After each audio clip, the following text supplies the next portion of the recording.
Dr. Khairul Huda, sahabat saya ini, saya hormati Profesor Andi Muhammad Asren dan Dr. Muhammad Ruliandi yang kami hormati. Saya akan bicara umum aja langsung pada 3 materi ini dan kami meminta untuk mendapatkan tanggapannya. Saya teringat Profesor Yusril pernah mengatakan begini, di dalam sistem hukum yang baik, orang jahat itu dipaksa untuk menjadi baik. Tapi di dalam sistem hukum yang jelek, orang baik itu akan dipaksa untuk menjadi orang jahat. Nah, sekarang ini kan kita sedang membahas RUU KUHP yang menjadi salah satu subsistem yang akan masuk ke dalam sistem hukum kita. Saya tertarik sekali apa yang tadi dikatakan oleh Mas Khairul Huda yang di awal sudah menyinggung mengenai 2 model hukum. Kami ingin mendapatkan masukan. Kami ingin mendapatkan masukan.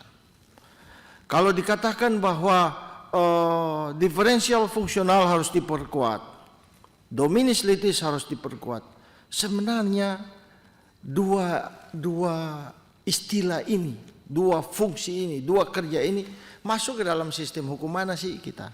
Itu pertanyaan pertama saya. Pertanyaan kedua, kalau menurut pendapat saya, baik KUHP yang lama maupun RUU KUHP yang baru ini masih tetap berada di dalam sistem yang models, crime control models. Kalau kita bicara crime control models, ya, sistem yang akan kita pakai adalah inquisitor non adversial. Prinsipnya adalah presumptions of guilty. Karena ini civil law benar ini. Makanya kemudian kalau kita lihat masuk ke dalam undang-undang material, ya, KUHP kita tuh ngomong jelas. Pasal 1 angka 1 itu mengatakan orang tidak dapat dihukum jikalau tidak ada aturannya. Kemudian kalau kita melihat dengan suatu sistem pembuktian, ya, kita masih tetap memakai negatif bewijs pembuktian, teori, ya, conviction de actim yang kemudian masuk ke dalam sistem hukum Nederland menjadi positif wederrechtelijk bewijs dan negatif wederrechtelijk bewijs. Nah, kebenaran formil itu positif wederrechtelijk bewijs itu kan dipakai di dalam hukum perdata, ya. Nah, kita kalau melihat ini, maka kemudian KUHP kita yang lama maupun yang baru juga begitu. Hakim memutus dengan 2 alat bukti ditambah dengan keyakinan hakim. Itu negatif bewijs teori. Ya. Nah, pertanyaan kita begini. Tadi di awal saya mengatakan mengutip pendapat Prof. Yusril ini. Di dalam sistem hukum yang baik, orang jahat dipaksa jadi baik. Nah, kita terus terang, terima kasih Pak Ketua dan rekan-rekan semua. Kita ini ingin mendengar semua masukan, termasuk dari ahli-ahli ini. Agar nanti KUHP yang kita buat ini, benar-benar tadi saya kutip Dr. Muhammad Ruliandi tadi, menjadi karya agung kita kan? Gitu. Nah, siapa yang harus mengawasi kebenaran 2 alat bukti? Apakah itu kemudian kita masuk menjadi kewenangan pra-peradilan? Nah, ini kan konflik lagi nih, ya. Kalau sudah pra-peradilan kita sudah memeriksa materinya, ngapain kita butuh hakim pemeriksa lagi di pengadilan? Kalau kita melihat, ini memang agak beda sedikit.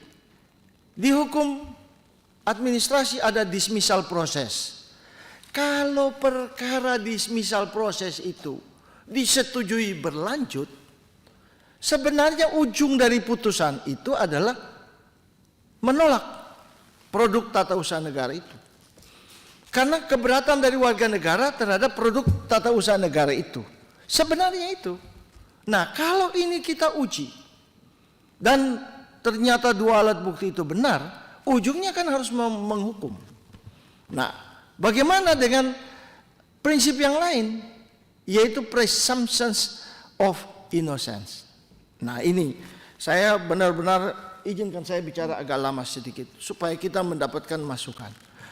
Kami ini di dalam praktek mendapatkan banyak sekali persoalan. Ya, kita bicara mengenai sistem kita yang namanya presumptions of guilty.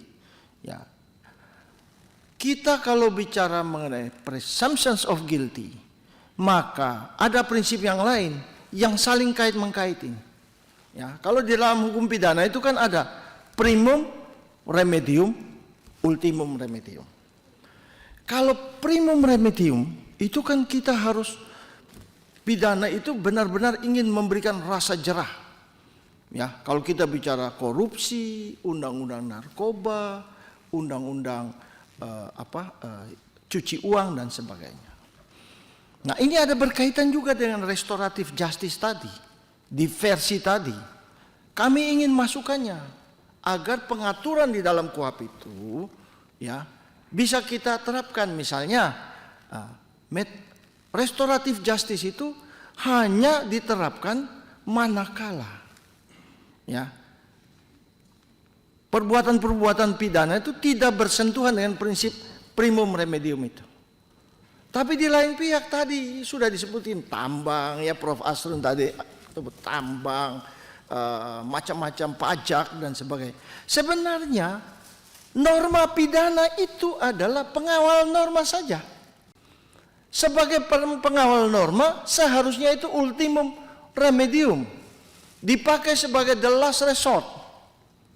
Pada kesempatan yang lain ini ada kaitan ini, Mas Ruliandi ini ahli hukum tata negara ini, ya sebenarnya ada kaitan benar ini, ya kan? Kalau kita bicara mengenai hukum pajak, fungsi pajak itu sebenarnya ada dua saja, budgeter atau reguleran. Dua-duanya tujuannya untuk pemasukan keuangan negara. Negara itu tidak ingin memberikan nestapa. Nah, apakah di dalam KUHP ini kita ini harus mengatur secara jelas sehingga nantinya, nah orang kalau nggak bayar pajak dihajar pidana. Ya, ini sekarang kan misalnya kasus kemarin Wilmar, ya 17 triliun. Menurut saya itu jauh lebih baik. Pengembalian kerugian negara jauh lebih baik, ya kan? Ngapain orang dipidana? Ya kan, hukum pidana tidak ada keuntungannya, ya kan? Lebih baik uang kembali. Nah, ini ada satu hal lagi. Saya kemarin baru menjadi kuasa hukum dari DPR. Ada mantan komisioner KPK bersaksi melawan undang-undang tipikor. Nah, ini kami minta masukannya agar ini bisa kita benar-benar ini.